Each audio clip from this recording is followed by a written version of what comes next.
ब्रह्मानन्दं परमसुखदं केवलं ज्ञानमूर्तिं द्वन्द्वातीतं गगनसदृशं तत्त्वमस्याधिपतिलक्षणम्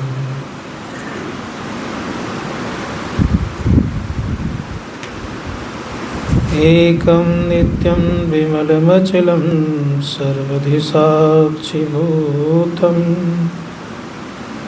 भावातीतं त्रिगुणरहितं सद्गुरुं तं नमामि।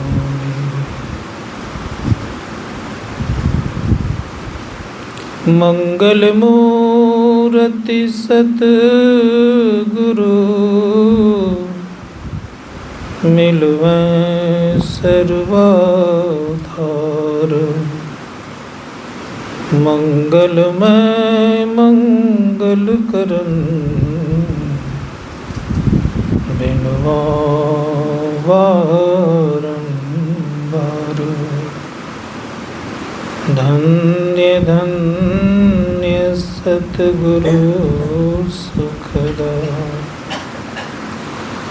महिमा कही न जाए,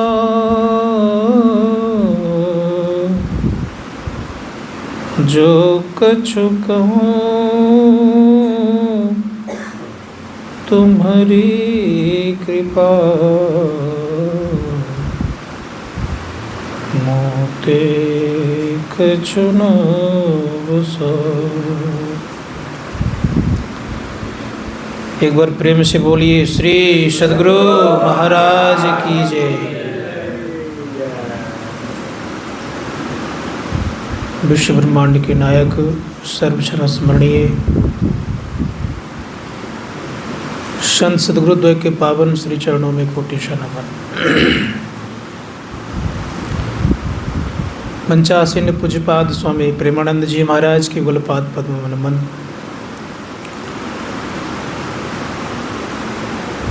सभी संत महात्माओगण,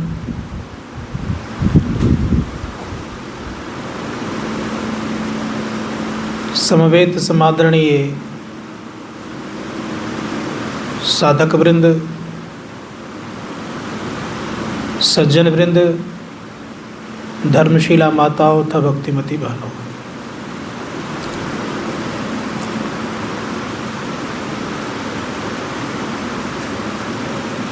आज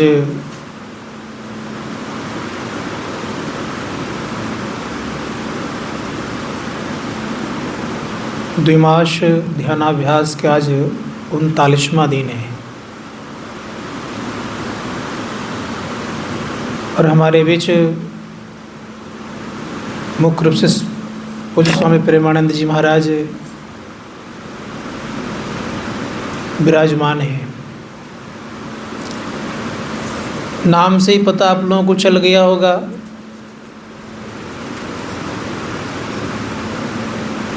कि प्रेम की रस को बरसाने में अग्रगण्य है। भक्ति रस में प्रेम की बड़ी महानता होती है।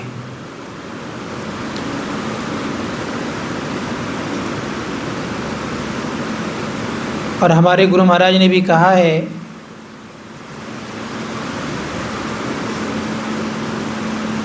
कि प्रेम भक्ति गुरु दीजिए।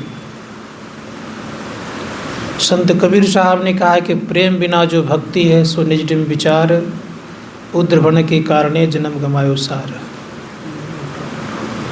मीराबाई कहती है हैरी मैं तो प्रेम दीवानी, मेरो दर्द न जाने कोई। बहुत सारे संत महात्माओं ने प्रेम के संबंध में बहुत कुछ कहा है। रसखान ने तो बहुत ही सुंदर बात कही है कि जीवन में अगर प्रेम ना हो तो भक्ति को आगे ले जाना संभव नहीं है। इसीलिए प्रेम चाहिए। धर्मशास्त्रकार कहते कि प्रेम बहुत महत्वपूर्ण स्थान रखता है, लेकिन प्रेम का एक स्वभाव भी है। संत कबीर साहब ने कहा, प्रेम खिलन माँ यही स्वभाव, और तू चली आओ या मुझे बुलाओ। ये प्रेम का स्वभाव है, चाहे आप आ जाए या आप चले जाए। और मुझे आज स्पष्ट पता चल रहा है कि हमारे बीच पूज्य स्वामी प्रेमानंद जी महाराज को मेरे प्रति जरूर थोड़ा सा प्रेम रहने के कारण मैं तो नहीं जा पाया इनका दर्शन करने के लिए, लेकिन इन्होंने दर्शन देने के लिए आए, बड़ी कृपा की। इसके लिए इनको बहुत बहुत हार्दिक दिल से धन्यवाद तो नहीं दे सकता हूँ, लेकिन मैं इतना अवश्य कहूँगा कि इनके चरणों में बारंबार मेरा नमन है, प्रणाम है, क्योंकि आप इस तुच्छ व्यक्ति की प्रेम को स्वीकार किया। तो मैं गुरु महाराज से प्रार्थना करता हूँ कि आपका इसी प्रकार से मेरे प्रति और सबों के प्रति प्रेम का सौहार्द बना रहे, जिससे कि आप संसार के समस्त मानव जातियों के दिल में प्रवेश करें, उनके दिलों में आपका छाप बना रहे और आपको सब कोई चाहे। ये मैं गुरु महाराज से प्रार्थना तो अवश्य कर सकता हूँ, इसमें कोई संदेह नहीं है। और ये प्रार्थना करता हूँ कि आप दिनों दिन आगे हम लोगों को एक मार्गदर्शन के रूप में ले चलें, जिससे कि संत मत की एक जो कमी कहीं कहीं खल रही थी उसकी पूर्ति हो। आज का पाठ भी ईश्वर स्वरूप के संबंध में है। ईश्वर कोई वस्तु नहीं है, ना कोई मटेरियल्स है। ईश्वर सब जगह है, ये सब कोई मानते हैं, और ये भी मानते हैं कि ईश्वर सर्वशक्तिमान है। और ये भी हम लोगों को पता है कि ईश्वर अनेक नहीं एक है। लेकिन सब जगह है, सर्वत्र है, सर्वशक्तिमान है, ऑलमाइटी गॉड है, फिर भी हमें दिखता नहीं है। बात क्या है?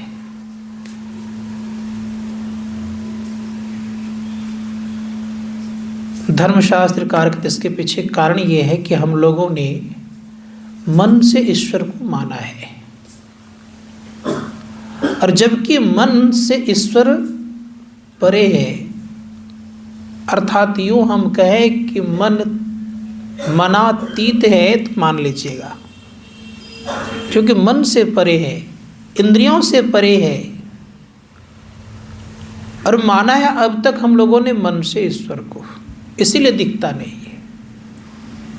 धर्मशास्त्रकार कहते कि जब आत्मा से आप जानेंगे तब ईश्वर को जान सकते हैं। इसीलिए उपनिषदकार ने कहा, यन मनसा न मनुते एना हुर मनोमतम तदेव ब्रह्म तम विद्धि नदम यदिदमुपास्ते।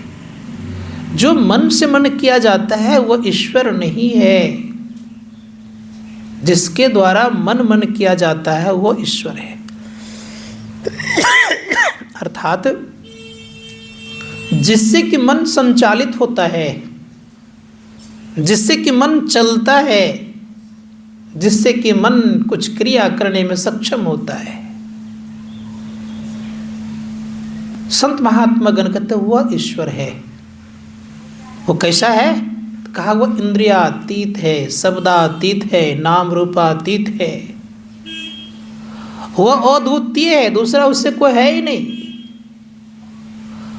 इसे संत महात्मा गण कहते हैं कि जो अद्वितीय है उनके संबंध में क्या कहेंगे? संत कबीर साहब ने कहा, जस कथिए तस होत नहीं, जस है तैसा सोए, कहत सुनत सुख उपजे और परमारथ हुए। कितना बड़ा है वो। संत कबीर साहब ने कहा, बड़ा ते बड़ा छोट ते छोटा, मैं ही ते सब लेखा, सबके मध्य निरंतर साईं दृष्टि दृष्टि सो देखा। कहा वो बड़ा से बड़ा है, छोटा से छोटा है। कितना छोटा है और कितना बड़ा है इसका कोई अंदाजा लगा नहीं सकता। संपूर्ण ब्रह्मांडों को भर करके और उससे कितने परे है इसका कोई अंदाजा लगा नहीं सकता। यहां तक वैज्ञानिक कहते हैं कि सबसे सूक्ष्मतम कण परमाणु होता है। उस परमाणु से भी कितना छोटा है इसका कोई अंदाजा लगा नहीं सकता है। यद्यपि वैज्ञानिक कहते हैं स्पष्ट रूप से कि परमाणु सूक्ष्मतम कण है, उसका विभाजित नहीं होता है, विभाजन नहीं किया जाता है। लेकिन रेदरफोर्ड और रेदरफोर्ड आए और गोल्डस्टीन आए, उन्होंने कहा कि इसको भी मैं इलेक्ट्रॉन और प्रोटॉन न्यूट्रॉन पे तोड़ सकता हूँ, और तोड़ करके दिखा दिया और दिखाते हुए कहा कि इसमें भी कमी है। इन तीनों को नोबेल पुरस्कार मिला। डाल्टन के सिद्धांतों को तोड़ा, दिखाया, तीनों को नोबेल पुरस्कार मिलते हुए तीनों ने अपना परचम फैलाया। लेकिन परिणाम ये हुआ कि संत ने कहा बड़े प्रेम से, और जो कहा वो आज तक उसको कोई तोड़ नहीं पाया। कितना अंतर है। उनका जैसा मैं कहता हूं वैसा वो है नहीं, और जैसा है वैसा ही है वो, उसमें कोई परिवर्तन नहीं है। लेकिन संसार के संपूर्ण चीजें में बदलाव होता है, लेकिन परमात्मा में कोई बदलाव होता नहीं है, एक तरह का रहता है। इसलिए त्रैकाल अबाधित सत्ता को सत्य कहते हैं। और महान दार्शनिक प्लेटो ने कहा, गॉड इज ट्रुथ, अर्थात ईश्वर सत्य है। कितना है? प्रभु यीशु मसीह कहते हैं गॉड इज वन, वो ईश्वर एक है। संत महात्मा गण ने कहा कि विचार करके देखना होगा कि जो ईश्वर एक है उसको महर्षि में ही परम जी महाराज क्या कहते हैं? उन्होंने कहा, जो परम तत्व आदि अंत रहित असीम अजन्मा अगोचर सर्वव्यापक और सर्वव्यापकता के परे, उससे ही सर्वाधार, उसे सर्वेश्वर सर्वाधार मानना चाहिए। जो परम तत्व है उससे पहले किसी का कोई हुआ नहीं है और न बाद भी स्थिति बनी हुई है, का सबसे पहले का है। जो परम तत्व आदि अंत रहित असीम है। असीम होता है एक, उसका कोई सीमा होता नहीं है। संत महात्मा ने यहां तक कहा कि वो अनंत है, अनंत भी एक होता है और बाकी सब ससीम होता है। जिसका सीमा है वो ससीम है, जिसका सीमा नहीं है वो असीम है। और असीम एक और अनंत भी एक। इसलिए धर्मशास्त्रकार कहते हैं सभी ब्रह्मांडों को परे हैं वो, लेकिन सब में भर कर के हैं परे।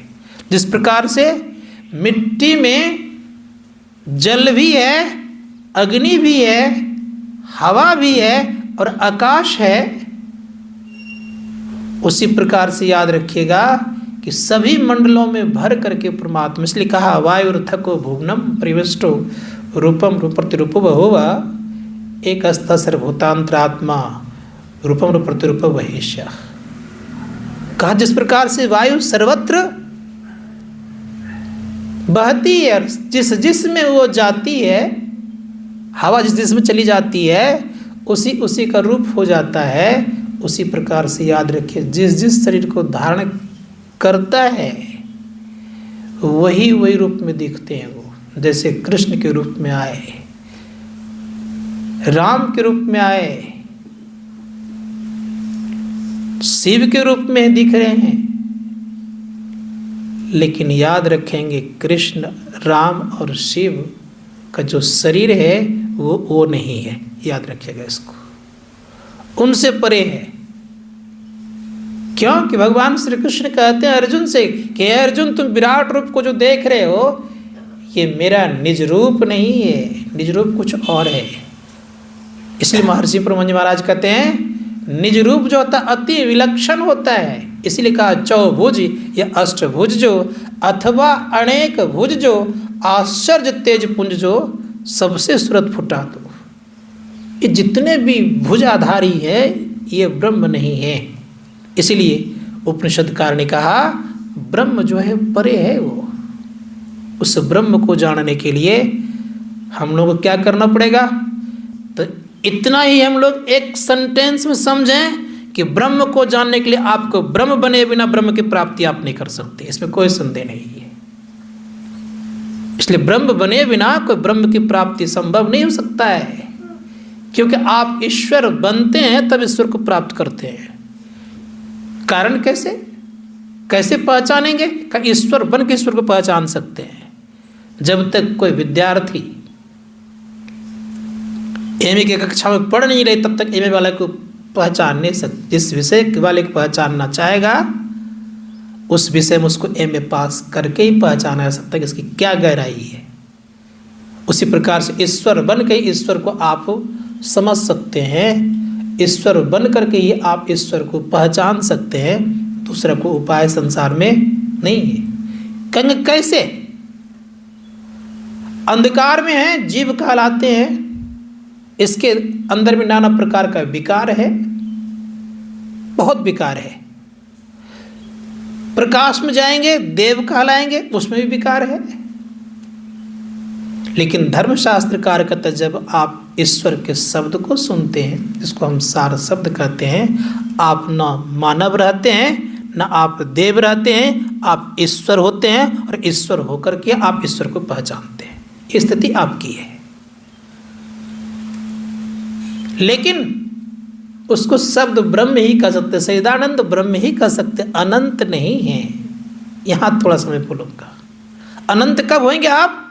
तो शिवमुनिगण कहते अनंत तब होंगे जब वो कैवल्य मंडल के झीने पर्दे को पार कर जाएंगे, तब आप अनंत होंगे। और अनंत मिलकर के क्या होगा?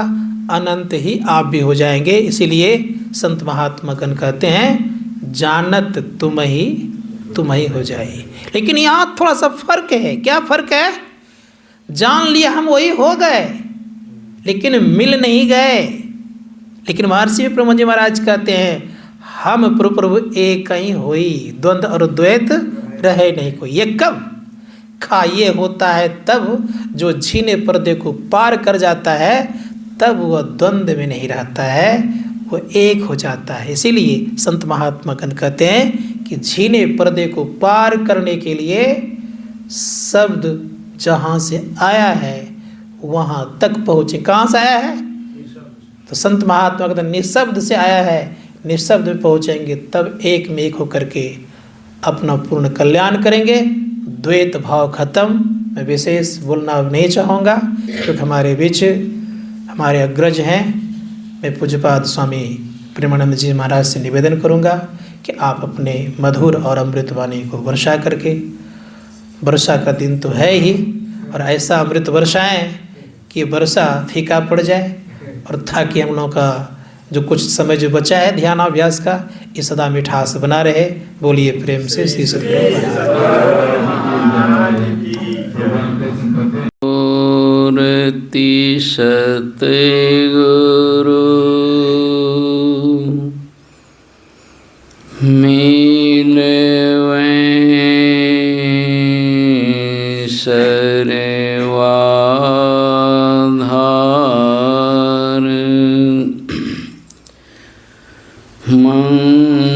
मंगलमय मंगल करेन बिनओ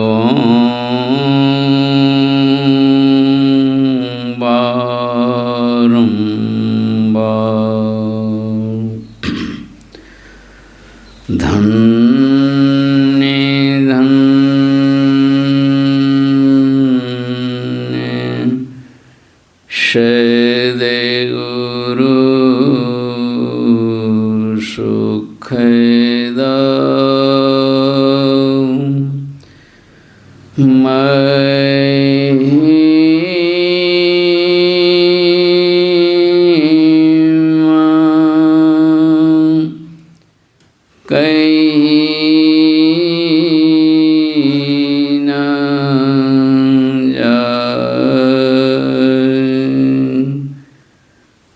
जो कछु कहूँ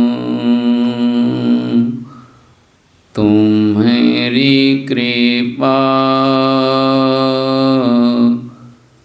मोते कछु न बसाई।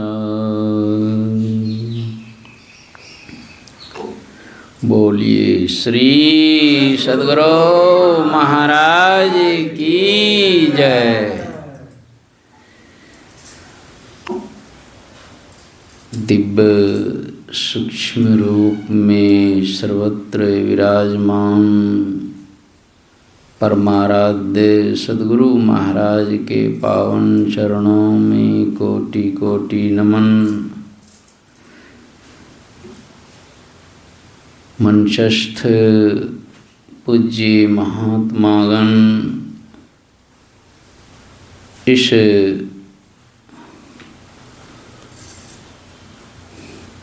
ध्यान साधना शिविर जो द्विमास वर्षावास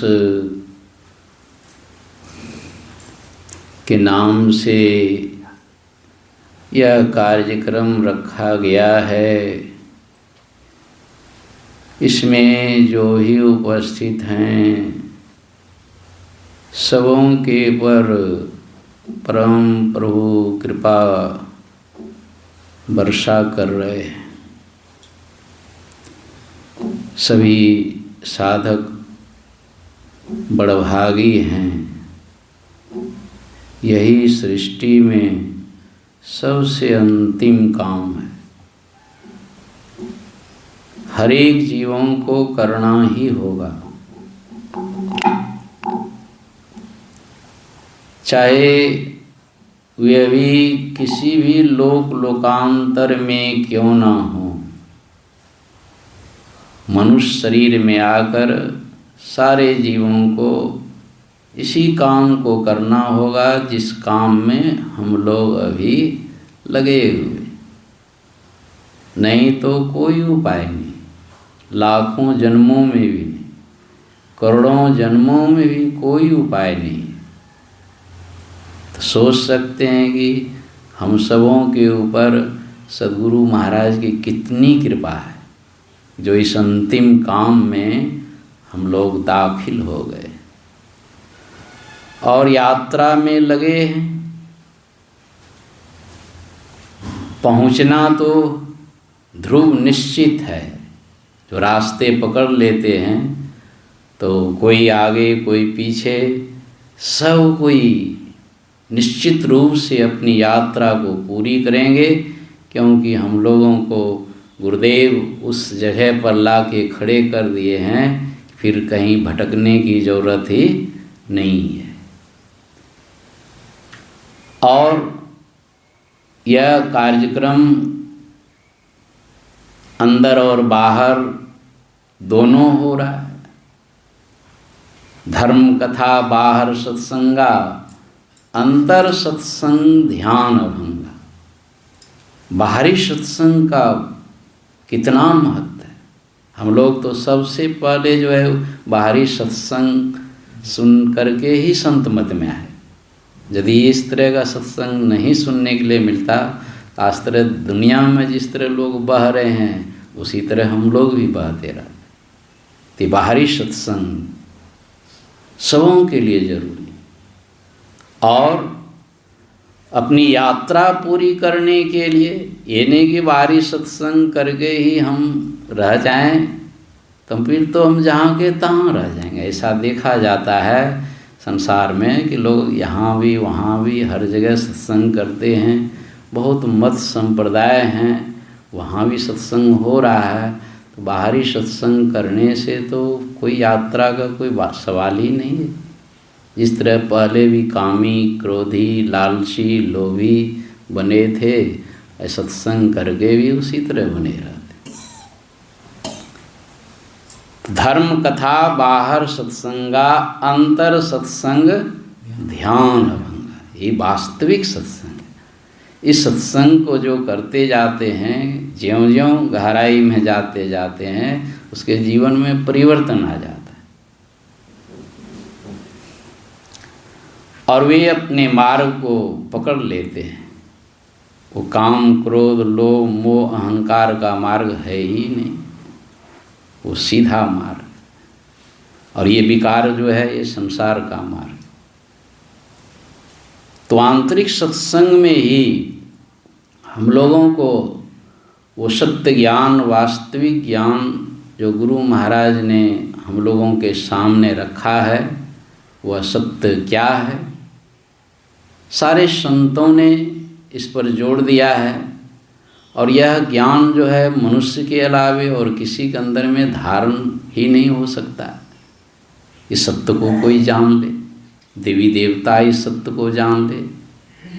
गोस्वामी तुलसीदास जी महाराज ने तो यहाँ तक लिख दिया, कितनी हिम्मत थी। जग पेखन तुम देख निहारे, विधि हरि शंभु नचावन हारे, त्यों ना जाने मरम तुम्हारा, और तुम ही को है जानन हारा।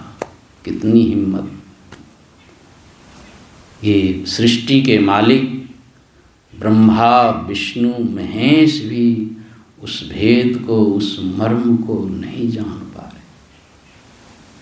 वे भी अधिकारी नहीं है, और कौन होगा? और हम लोग अधिकारी बन करके खड़े हैं। ये अभ्यास करना, सत्य की ओर अग्रसर अपने को करना, इस घोर कली काल में क्या किसी को फुर्सत है? देख ली, सब मशीन के तरह, किसी को फुर्सत नहीं। ना निर्धन को फुर्सत है, ना धनवान को फुर्सत है, ना अनपढ़ को फुर्सत है, ना विद्वान को फुर्सत है। फुर्सतें नहीं। ये हम लोग कैसे कैसे फुर्सत निकाल करके यहाँ क्या समझ रहे हैं कि गुरु की कितनी बड़ी कृपा है।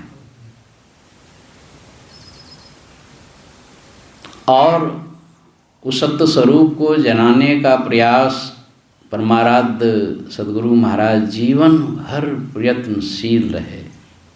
नहीं, एक छोटी पुस्तक जो है ईश्वर स्वरूप और उसकी प्राप्ति, उसके प्रथम प्रवचन को दी। बस जीवन भर यही लक्ष्य, और मानव जीवन का तो यही एक मात्र लक्ष्य। इसलिए हर एक मानव को तो सबसे पहले ईश्वर के सत्स्वरूप का ज्ञान चाहिए। ये सब परम आवश्यक है।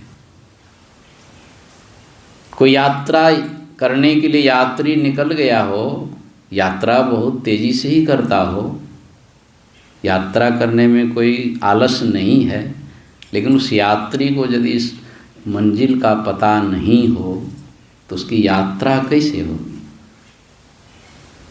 उसके जीवन में परेशानी के अलावे कुछ भी हाथ लगने को नहीं है।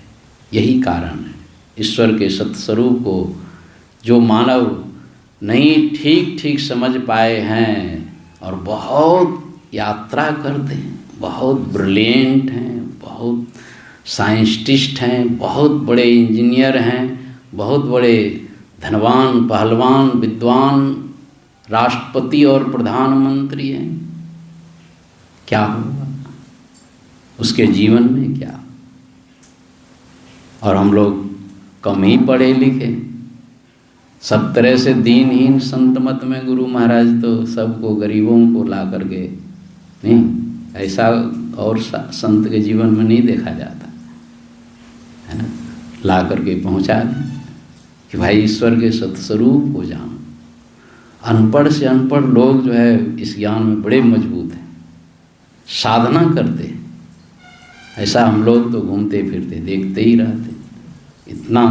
इतनी मजबूती, इतनी गहराई, यह गुरु की कृपा है।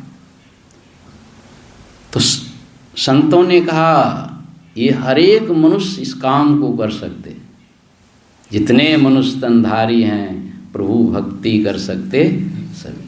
इसमें कोई ज़रूरत नहीं है, केवल मनुष्य शरीर की ज़रूरत है और कुछ नहीं। मनुष्य इसको धारण कर सकता है। सत्य सोई जो विनसै नाही, यह ज्ञान पशुओं को नहीं होगा, कितना भी समझाइए। उसके अंदर में समझदारी होने की क्षमता है ही नहीं। देवताओं को फुर्सत ही नहीं इन सारी बातों को समझने की। सब अपने कारोबार में बोझिल हैं। ब्रह्मा जी को फुर्सत कहाँ से होगा?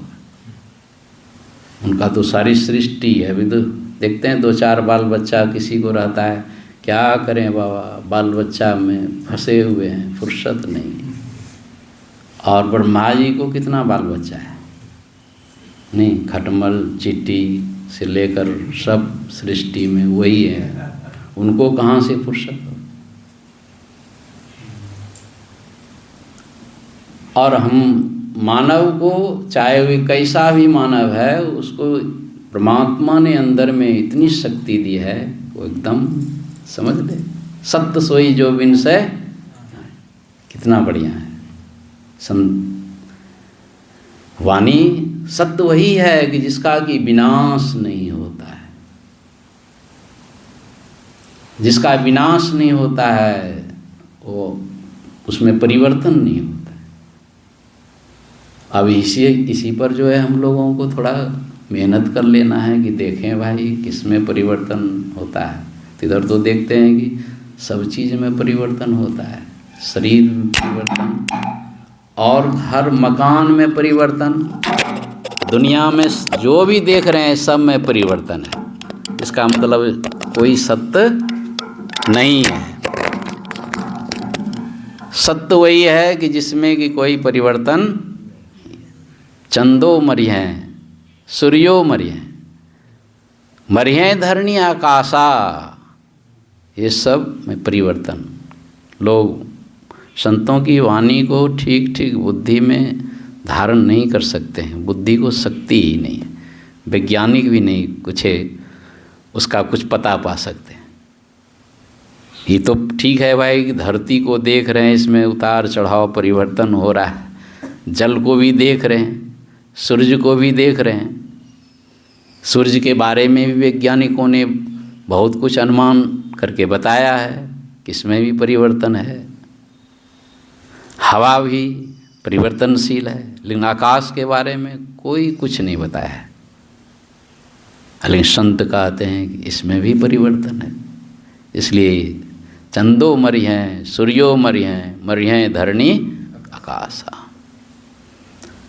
और संतों की दृष्टि देखिए, ये तो स्थूल आकाश है। नहीं, हम लोग सत्संग सुनते सुनते कहते हैं इस आकाश की भी उत्पत्ति हुई है, तो सूक्ष्म से उत्पत्ति हुई। कहते हैं इस सूक्ष्म की भी उत्पत्ति हुई है, कारण से उत्पत्ति हुई है। तो ये सब नष्ट होने वाले हैं। कारण महाकारण से उत्पन्न हुए हैं, वे भी नष्ट होने वाले हैं। और महाकारण तक जो है जड़ मंडल ही कहलाता है। इसमें परिवर्तन होते रहते हैं, नाश होते रहता है। तो ये हो गया असत्य। इसके परे जो है, जो चेतन मंडल है, निर्गुण है, उसमें परिवर्तन नहीं है, कोई गुण ही नहीं है, इसलिए परिवर्तन होने का भी गुण नहीं है। तो वो सत्य है, लेकिन इसकी भी उत्पत्ति हुई है, क्योंकि वहाँ भी शब्द है। तो कभी ना कभी शब्द की उत्पत्ति हुई है और कभी ना कभी इसका लय होगा। इसलिए कहते हैं ये सत्य जो है ना, वो पूर्ण सत्य नहीं है, इसका भी नाश होता है। सत असतों के पार में हम लोग रोज गाते हैं, निर्गुण सगुण के पार में हम लोग रोज गाते हैं। तो कहने का मतलब है कि ईश्वर के सत्य स्वरूप को जानने के लिए हम लोगों को संतमत का सत्संग परम आवश्यक है। सुनते सुनते सुनते यदि आपकी बुद्धि में बात पकड़ में आ जाए, बौद्धिक ज्ञान भी हो जाए, तो हो गया गारंटी कि अब आप नीच चोनी में नहीं जाएं। बार बार जब तक आपकी यात्रा नहीं पूरी हो जाती है, अपने मंजिल तक नहीं पहुंच जाते हैं, तब तक आपको बारंबार मनुष्य शरीर, इधर किसी की गारंटी नहीं। बहुत अच्छा लग रहा है, राजा है, महाराजा है, और क्या से क्या दुनिया में नज़र में लोग देखने में आते हैं। आज शरीर छूट जाए तो मनुष्य शरीर की उसकी कोई गारंटी नहीं, कहाँ से कहाँ चले जाए। इस मार्ग पर चलना तो दुष्कर है ही, कठिन नहीं महाकठिन है, लेकिन इस मार्ग को जो पकड़ लेते हैं तो उसके लिए कोई कठिनाई नहीं है, उसको तो आनंद ही आनंद। गुरु महाराज की बुद्धि तो अत्यंत सूक्ष्म थी ही, तब तो उनका नाम में ही पड़ा, उनकी बुद्धि को देख करके। और बाबा साहब ने भी जो है उनकी बुद्धि को देख करके वो भी कह दिया कि तुम्हारा नाम जो है एकदम ठीक है, में ही नाम ठीक है। और गुरुदेव क्या कहते हैं, इस बुद्धि से भी काम नहीं हो रहा, सूक्ष्मतर बुद्धि हूँ से क्यों पकड़ में आते नहीं। ये कितनी सूक्ष्म बात है।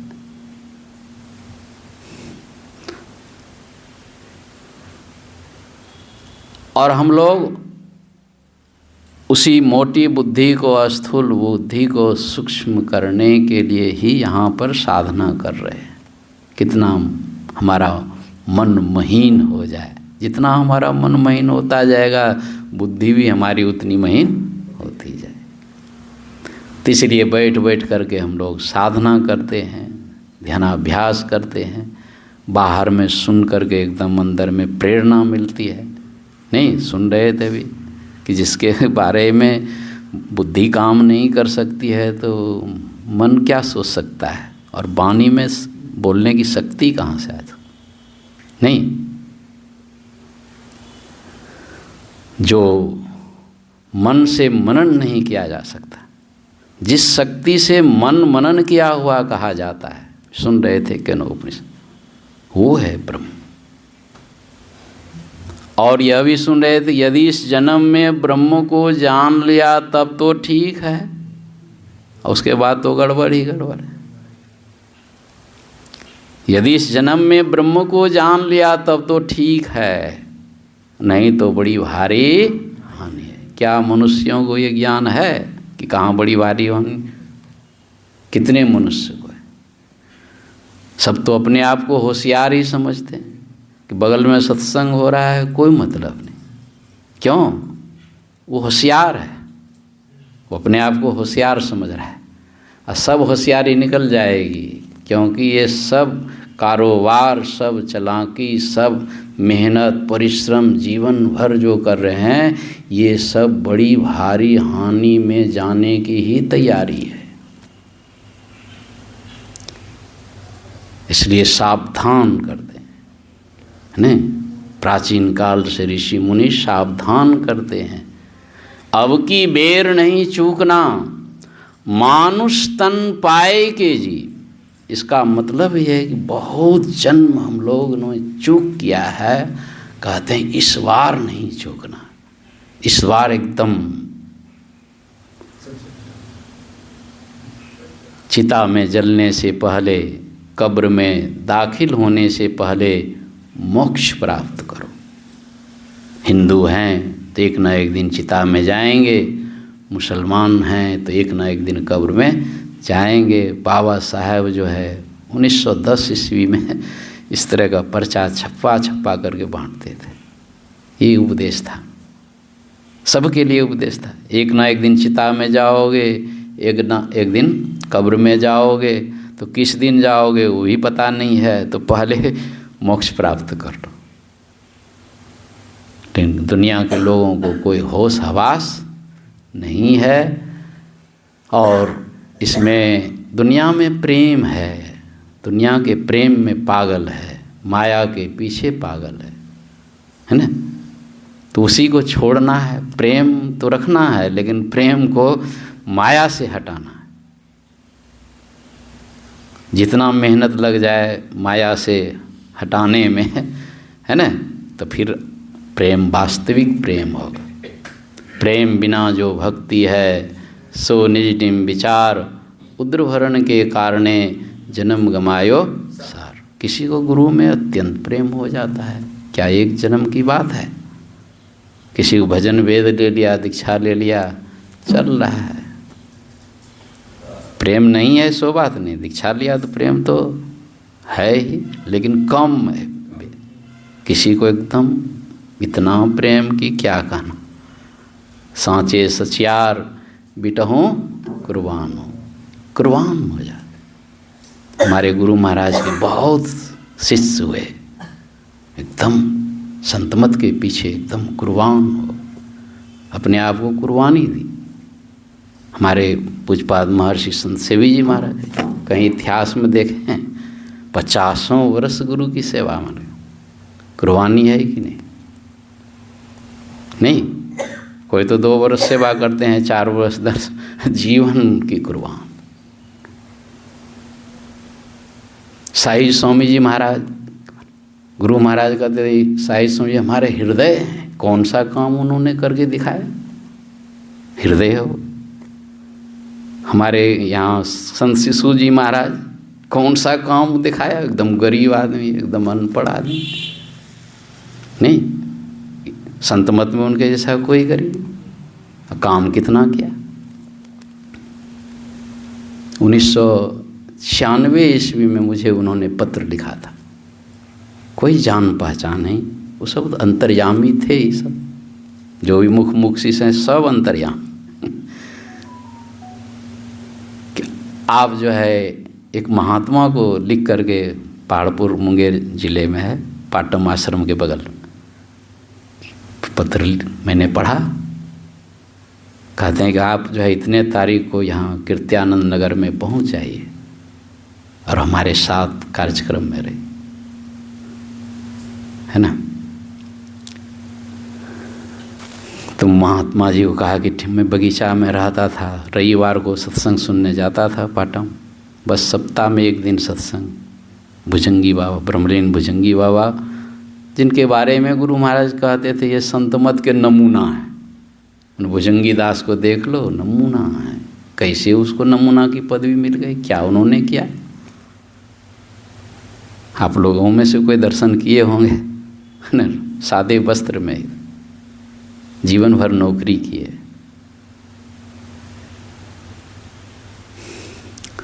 तो मैं उस महात्मा जी कहा कि आप रहिए बगीचा में, है ना, एकदम उसमें छोटा बर्तन, एक आदमी का भोजन बनाने वाला बर्तन मेरे पास था, छोटा छोटा। कहा कि आप भोजन बना के खाइए, या हमारा घर है, गांव है, वो माँ ही बना के भेज दे। कहा कि नहीं, हम अपने से बना लें। मैं चल दिया। क्या अद्भुत! आलस नाम का उस बुढ़ापे में भी उनको जरा भी नहीं था।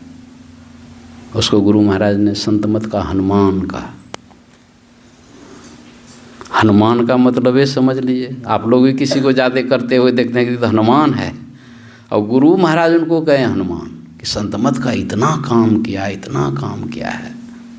थे तो अनपढ़, लेकिन भारी से भारी विद्वान को उन्होंने सत्संग में जोड़ा, मुख्यमंत्री को सत्संग में जोड़ा। लंगट सिंह कॉलेज के प्रिंसिपल थे, है ना, उनको जोड़ा मुजफ्फरपुर के। तो ये शक्ति कैसे आ गई? कितने जिलाओं में जा कर के उन्होंने जिला अधिवेशन शुरू किया। साहस कितना!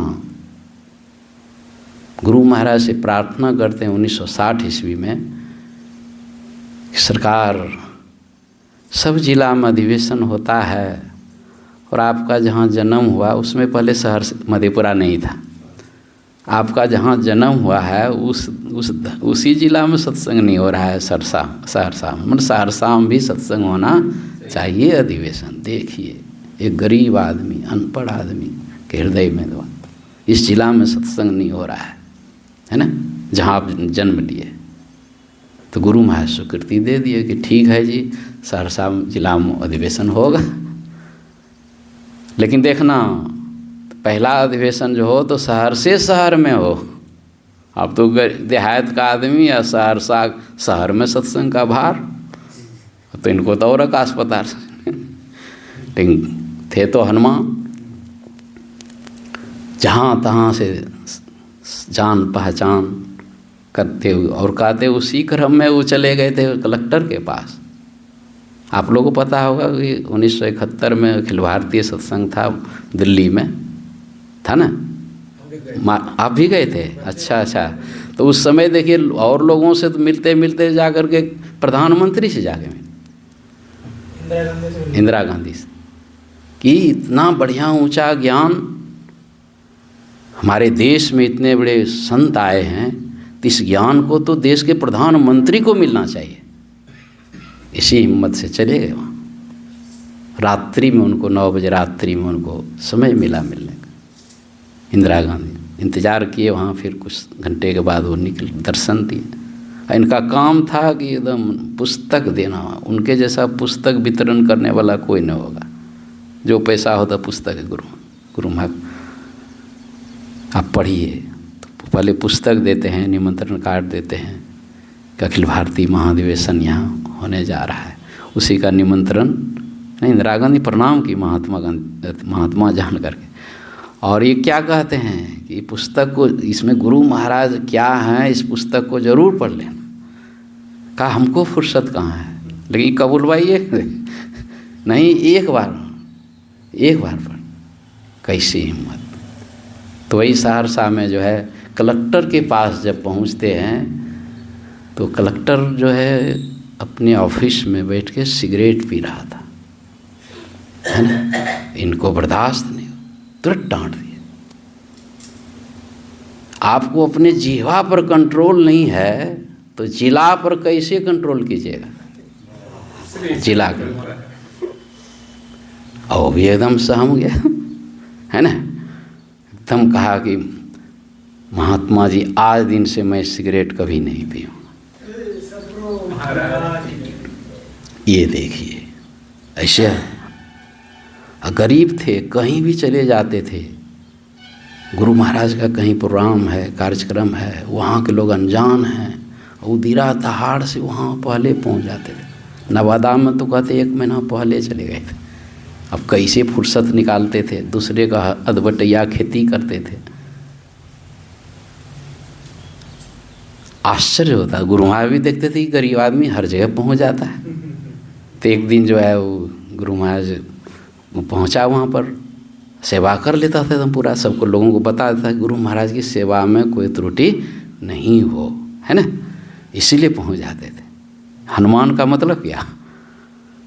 तो वो जो है एक जगह पहुँचे तो गुरु महाराज हर जगह पहुँच जाता है। क्या जी तुम आते हो, कैसे आया है? तो रेल से आए हैं। तो टिकट कटाया था? अब देखिए, पैसा तो इसको रहता नहीं, टिकट कटाया है कि नहीं? अब गिड़गिड़ाने लेने सरकार, टिकट तो नहीं कटाए थे।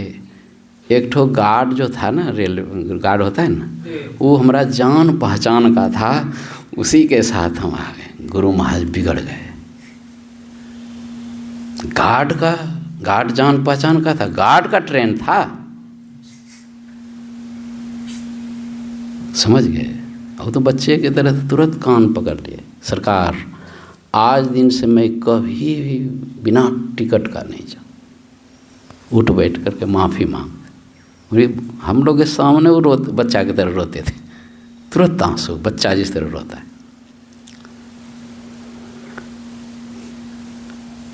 एक प्रसंग और सुना देता हूँ टिकट के बारे में। गुरु महाराज के दर्शन के लिए कुप्पा घाट आते हैं, 70 ईस्वी की बात। और जैसे प्रणाम करते हैं तुरंत गुरु महाराज कहते हैं, ए संत शिशु, सो दिल्ली में अखिल भारतीय महाधिवेशन है ना, सो तुम पहले जाओ, लोगों को संपर्क करो, महाधिवेशन बढ़िया से होना चाहिए। हनुमान है ना, ये तो हो गया दिल्ली जाने का आदेश। अब कौन काम से आए थे, कितना दिन के लाए थे घर से, वो सब कुछ नहीं, गुरु का आदेश हो गया, निकल गए। मने मन सोचते हैं कि दिल्ली जाने का तो भाड़ा है नहीं, अब विदाउट टिकट जाना, वो पहले कान पकड़े। आंगन में आकर के सोचते हैं कि गुरु महाराज से भाड़ा ले लेते, है ना, और हम तो कुछ जानते नहीं हैं, पढ़ते नहीं, प्रवचन भी नहीं करते थे, वही गुरु महाराज का खाली उठा करके पढ़ करके लोगों को सुनाते। बाद में क ख सीख लिए थे, और पहले तो बिल्कुल अनपढ़ थे। तो मन में हुआ कि जा करके हम गुरु महाराज से कुछ साहित्य ले लेंगे गुरु महाराज का, है ना, लोगों को देंगे कि देखिए गुरु महाराज का ज्ञान इसमें है, तो आप लोग जो है इसको पढ़िए, तब न समझेगा गुरु महाराज कैसा है। तो साहित्य भंडार से हमको साहित्य गुरु महाराज दिलवा देते, और भाड़ा हमको उलट करके फिर रूम गुरु महाराज के रूम में जाते हैं। गुरु महाराज का एकदम नेत्र टेढ़ा न, देख करके ही डर गए कि कुछ मांगेंगे तो लगता है ठीक नहीं। अरे गुरु का आदेश हो गया तो निकल जाओ, मांगने के लिए निकल गए।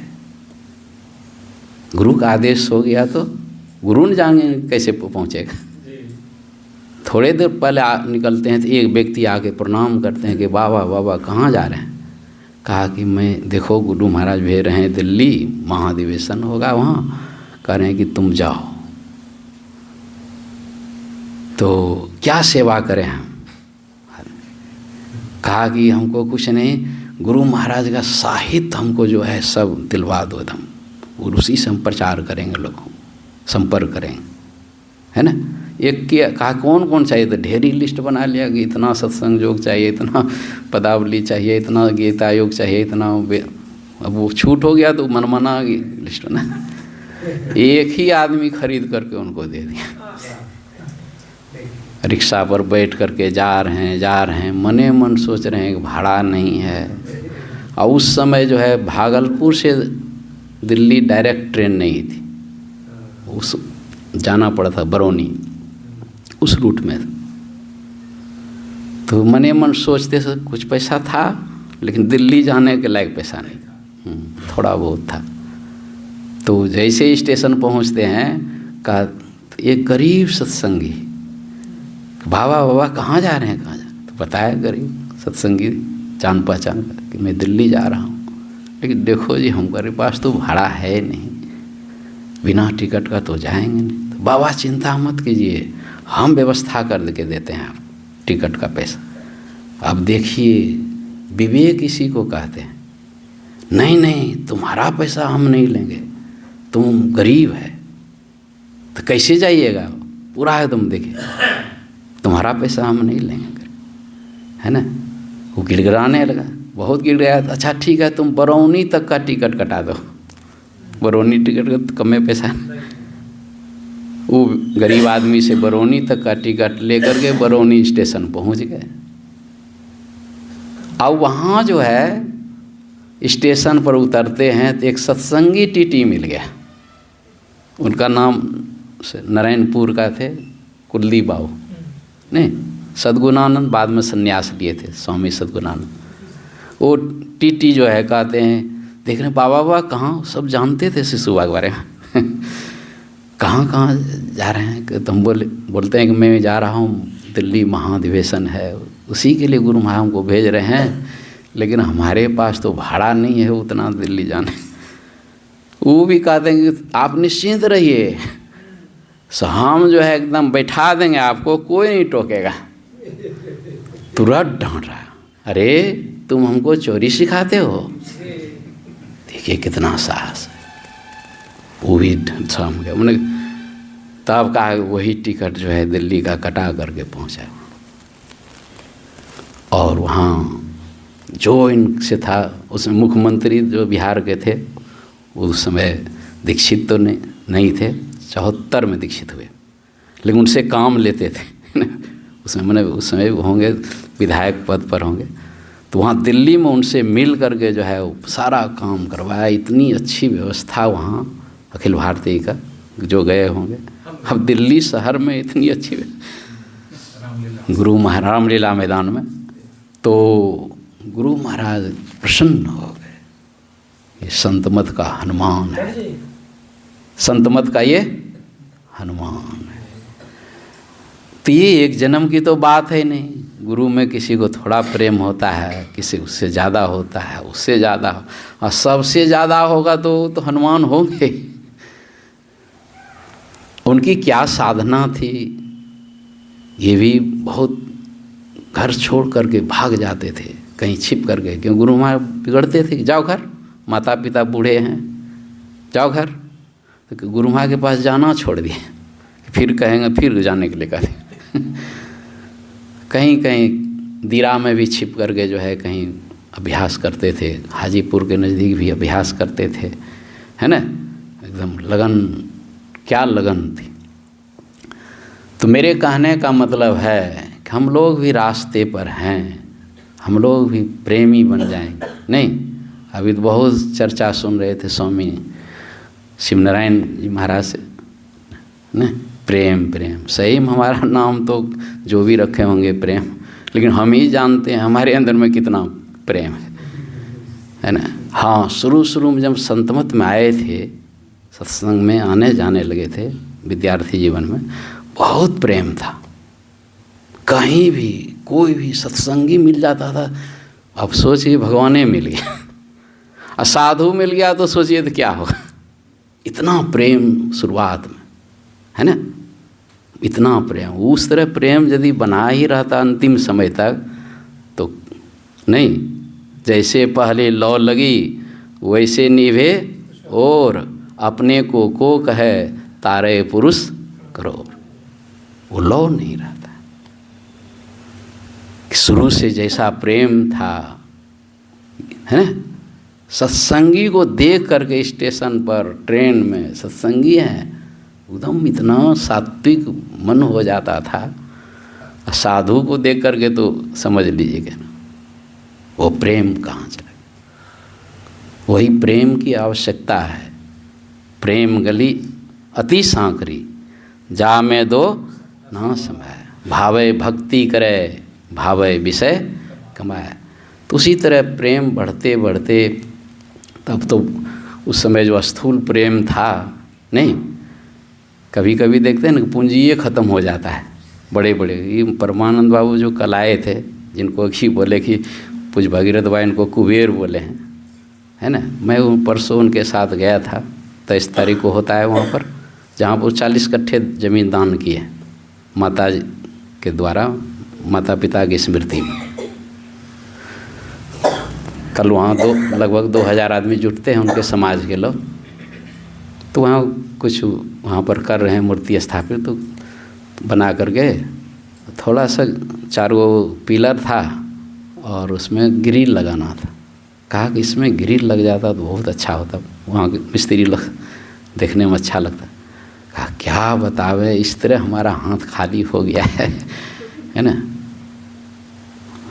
परिस्थिति तो ऊपर नीचे होते रहता है सब, क्योंकि कुबेर से भी बढ़ कर के कोई न है, उसी वही नचाते हैं सब है ना।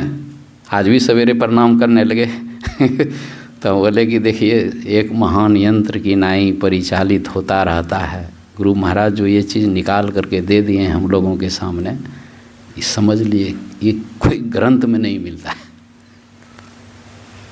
है ना। गरीब बनना, अमीर बनना, कुछ भी बनना, उसका नाम गुरु महाराज बताएं महायंत्र। क्या बताएं? यंत्र। दुनिया में तो यंत्र वैज्ञानिकों ने तैयार किया है, महायंत्र तो कौन है सोच लीजिए। रोज गाते हैं हम लोग, अभी गाइए अभी साफ हो जाएगा, टेंशन खत्म, कोई यहाँ करता धरता नहीं। वही माँ यंत्र के नाई सब संचालित हो रहे हैं। तो गरीब हैं गरीब, हाथ खाली है। कभी कभी ऐसा लगता है साधकों को भी, साधु की इतना वर्षों से हम लोग हैं लेकिन कहीं कुछ नहीं है, हाथ एकदम खाली लगता है। नहीं तो कोई किसी को, अब कोई प्लॉट खरीद लिया आप तो हाथ खाली हुआ कि नहीं। ये मत समझिए कि जो त्रैकाल संध्या कर रहे हैं प्लॉट खरीदा रहा है, भले आपको लगता है कुछ नहीं है हमारे हाथ में। हाँ, जो साधना नहीं करते हैं उनकी बात मैं नहीं करता हूँ। जो नित्य नियमित रूप से साधन करते हैं, त्रैकाल संध्या करते हैं, ब्रह्म मुहूर्त में अभ्यास करते हैं, दिन में अभ्यास, जैसा दीक्षा में बताया गया है, जब से बताया गया है तभी से आप कर रहे हैं, फिर भी लग रहा है कि हमारे कुछ नहीं है। हमको क्या सोच रहे हैं कि नहीं है, होगा कैसे, प्लॉटवा सब खरीदा आ रहा है, पूंजी जमा है, आप हाथ खाली है। वो तो बाद में न पता चलेगा। कब पता चलेगा? जब उस पूंजीपति जो कुबेर को भी पैदा करने वाला है, जो दुर्गा को पैदा करने वाला है, जो ब्रह्मा को पैदा करने वाला है, कितनी शक्ति है, कितनी पूंजी है। करोड़ों ब्रह्मा, करोड़ों विष्णु, करोड़ों शंकर, करोड़ों काली, करोड़ों दुर्गा, करोड़ों कुबेर को जो उत्पन्न करने वाला है, वहाँ ये सब जो हो रहा है ना, पूंजी जमा, हाथ खाली है, उसी के लिए। हाथ खाली रहे तो बढ़िया है ना। हाथ खाली रहे तो बढ़िया। खाली तो कैसे कार्यक्रम होगा बताइए। नहीं, ये तो अपने कार्यक्रम होगा। ये रिद्धि सिद्धि की बात कर रहे हैं, रिद्धि सिद्धि हाथ में आ गई तो आप तो रुक न जाएंगे, तो नाश ही कर देगा आपको। इसलिए खाली है, कहाँ कुछ हो रहा है, बड़ा ठीक है, नहीं हो रहा है तो खाली होने के लिए तो सब काम हो रहा है। मन से खाली हो जाना। और योगक्षेम तो देख रहे हैं, गीता में भगवान कृष्ण ने कहा कि मैं अपने भक्तों का योगक्षेम स्वयं करता हूँ। और गुरु महाराज ने भी यही कहा, जो भक्ति करते हैं, साधन करते हैं, उनको मोटी धोती और मोटे भोजन की कभी कमी नहीं। तो क्या चिंता है ना, कोई चिंता की बात ही नहीं। और हमारे संत शिशुसूर जी महाराज बराबर कहते थे, सब पापन का मूल है 1 रुपया रोग, साधु होके संग्रह करे, हारे हरि साथ हो। सब बराबर कहते, साधु को संग्रह नहीं करना। इतना खुक्सी श्याम में जो मंदिर उन्होंने बनाया है, इतनी मेहनत। एक प्रसंग सुना देता हूँ। 1962 ईस्वी में किसी तरह वो ज़मीन तो हासिल किए, किसी तरह नहीं, कम में 3 कट्ठा बहुत परिवार को लेकर के ननिहाल में दूसरी ज़मीन जमा दे वो करके बदल करके किसी तरह हासिल किए। तो एक जो है कुछ झोपड़ी बनाना था सत्संग करने के लिए, समझ रहे हैं। तो 25 हाथ का लंबा झोपड़ी, और उसमें खुट्टा का उस समय दाम लग रहा था, मजबूत गोल नहीं होता है, 900 रुपया।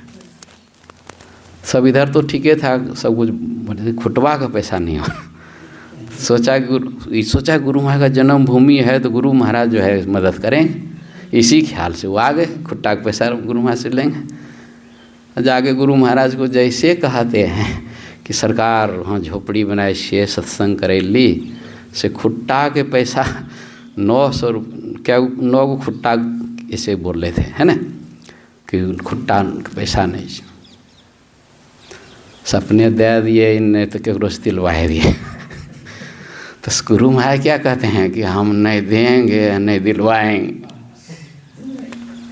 इनको लगा कि इन गुरु महाराज के लिए तो कुछ नहीं है ये काम, किसी को कह देंगे तो हम इतना मेहनत कर रहे हैं और गुरु महाराज के जन्मभूमि में कर रहे हैं, इस तरह ये बोलते हैं।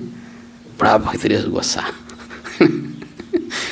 है ना। रात में सोए, नींद नहीं आवे, और सवेरे जो भागे ना, गुरु महाराज को प्रणाम भी नहीं किए, है ना। रूमे से जो है एकदम प्रणाम किए और निकले। और गुरु महाराज तो अंतर्जामी है, संत शिशु भागीर से गुस्सा आएगा, जा पकड़ो। जा करके कौन थे उदित बाबू को, जा करके उनको पकड़ करके लाए। सोचा कि लगता है गुरु महाराज फिर देंगे खुट्टा को पैसा। फिर जो है आकर के कहते हैं देखो हमें नहीं दे वहाँ नहीं दिलवे वहाँ। फिर इनको मन छोटा, तब जा कर के कहते हैं अच्छा सहरसा जिला अधिवेशन जो होते हैं ना से तो वहाँ आइयो सत्संग में, हमरा जत्ते प्रणामी मिलते है सब मैं तोरा दे दूँ। बस हो गया भरोसा, कब हमको मिल जाएगा। तो सत्संग में आए, कहते हैं उसी पैसा से, प्रणामी पैसा से खुट्टा खरीद करके 25 फीट लंबा झोपड़ी बना करके, और ढलाई जो है 90 ईस्वी में हुआ। उस समय पैसे का अभाव। गुरु महाराज कहते थे कि हाँ, पूजराम लगनवा कहते थे की हाल से आश्रम के, कहाँ तक बन रहे। तो गुरुदेव महाराज कहते हैं क्या करेगा, ये अपने जानते बहुत करता है, इसको कोई मदद नहीं कर रहा है। तब उसी सुबह सोचते हैं कि हमारे पक्ष में गुरु महाराज हैं, तुरंत बोलेगा हाँ सरकार, कोई गछियो ले छै ने तो 10 बार जाए लगे छै ओकरा लग। लेकिन असूलिए लेते थे वो, कोई गछ लिया अब जितना बार जाना पड़ेगा असूल करके ही छोड़ते थे। नहीं इसमें बदनामी भी उनकी एकदम में से। तो कहने का मतलब है कि प्रेम एक जन्म की बात नहीं है। तो हम लोग प्रेमी बन रहे हैं, सत्संग करते करते, अभ्यास करते करते। ये प्रेम सूक्ष्म बात है, जो जितने सूक्ष्मता में प्रवेश करते जाएंगे नहीं, तब सातम सम मोहि में जग देखा, तब तो सिया राम मैं सब जग जानी। तो बहुत अच्छा हमें यहाँ खुशी हो रही है कि बहुत छोटे आश्रम में आप लोग इतने तादाद में आकर के साधना कर रहे हैं। नहीं, बड़ा जगह होगा तो और लोग आएंगे, ध्यानाभ्यास करेंगे, और इसी कार्यक्रम से गुरु महाराज प्रसन्न रहते हैं। आप एकदम दृढ़तापूर्वक जान लीजिए, इसमें कोई कंजूसी नहीं, कोई आलस नहीं होना चाहिए। जब तक जीवन है तब तक इसको निभाते रहना है। आप करेंगे तो आपके आने वाले पीढ़ी भी करेगा। आप छोड़ देंगे, आज बहुत मत विलीन हो गया। कबीर मत में जाने का हमको मौका मिला, बहुत अररिया जिले की बात है। एक देर सत्संग कर लिए, सत्संग के बाद जलपान होता है, तो वो जो है वो ले लिया दूसरे जगह प्रोग्राम। जैसे उतरे हम पूज्य रघुनंदन बाबा थे, कहे चलो न वहाँ। तो चल क्या था, तो दिरा में ट्रैक्टर पर बैठाया, जा रहे हैं बड़ी दूर। जाते जाते वहाँ देखते हैं माइक लगा हुआ है। बाबा देखते हैं माइक की करवा, यहाँ स्तुति कर दो। वैसे जलपान कब करेंगे, स्तुति में तो फिर लगेगा टाइम। तो अब क्या, हम कुछ नहीं बोले, स्तुति शुरू कर दिए। हो गया घंटा 1.5 घंटा हो ही गया वहाँ। अब माइक ले करके वहाँ गांव के लोग सबको हल्ला करके कह रहे हैं कि ध्यान का समय हो गया है, सब जितने ध्यानी हैं जल्द से जल्द आ जाएं। तो कही बाबा जलपान तो वो बाबा तो जानते थे, कहते थे कि से चलो न देखियो न कौन ध्यान हो, कौन ध्यान। सबको आंगन में ले गया, वहाँ जो है पटिया बिछाया, पत्तल बिछाया, सब के लिए दही चूड़ा वहाँ खिलाना था। यही दही चूड़ा खाना ही जो है उस वहाँ ध्यान का है। तो ये बहुत लुप्त हो गए ज्ञान।